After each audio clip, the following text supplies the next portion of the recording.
Kwingineko tunaarifiwa serikali kuu imeidhinisha utambulizi wake wa mpango wa utambulizi wa ujuzi wa awali maarufu Recognition of Prior Learning RPL chini, ikitajwa kuwa na umuhimu katika taaluma tofauti, baadhi ya viongozi wa dini katika kaunti ya Bungoma wakipokezwa mafunzo na kuhitimu katika sekta hiyo.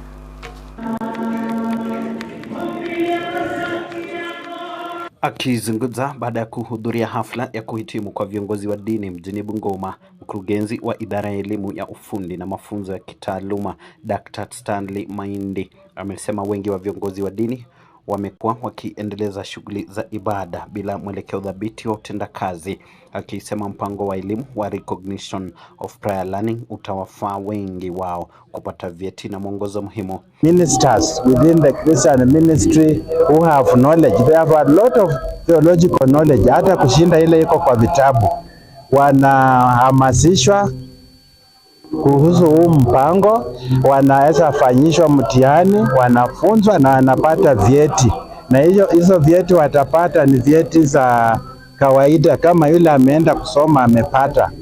Kwa hivyo hii mkutano tulianza hii safari miaka 2 iliyopita na chama chenu cha Association of Apostolic Association of Pentecostal Vocational Training Institutes of Kenya. Tumekuwa na mpangilio ambao tunafanya na hii chama yenu na serikali yetu kupitia kwa State Department for TVET. So tumekuwa tukifanya uhamasisho na tumefanya training, na as we speak over 300 of your members have been trained to be master trainers wa RPL. Ni kauli iliungwa mkono na Joshua Njiru ambaye ni mwenyekiti wa muungano wa Pentecostal Vocational and Training Institutions of Kenya, akisisitiza kuwa serikali kupitia idara ya elimu ya ufundi imeweka mikakati ya kuhakikisha kila mhubiri anapata elimu muhimu kuendeleza huduma za ibada. There is an opening called Recognition of Prior Learning, which is provided for by law in the Kenya National Framework Act of Parliament 2014, where everybody is recognized not based on the academic qualification, but based on the skills and the competencies that he can demonstrate. We had one shortfall that in the Christian sector, we didn't have a professional association that could coordinate that opening. And that is why we have traversed this nation in that 7 counties.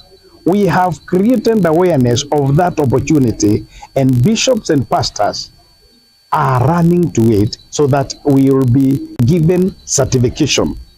Kuna RPL ambaye kila mtu ambaye hajaidhinishwa kupitia katika hali hii ya kuwa na cheti kama mhubiri kwamba anaweza kuidhinishwa kupitia kwa RPL. Na ombi langu ya kwamba Daktari na Msasi pamoja na mwenyekiti wetu wa Joshua wataweza kutupatia awamu ya pili.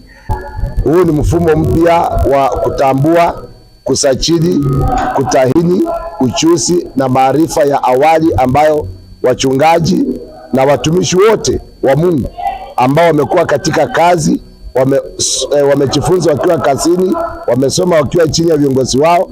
Eric Lumbasi, West TV, Wadia Halaba, eneo bunge la Kandui, kaunti ya Bungoma.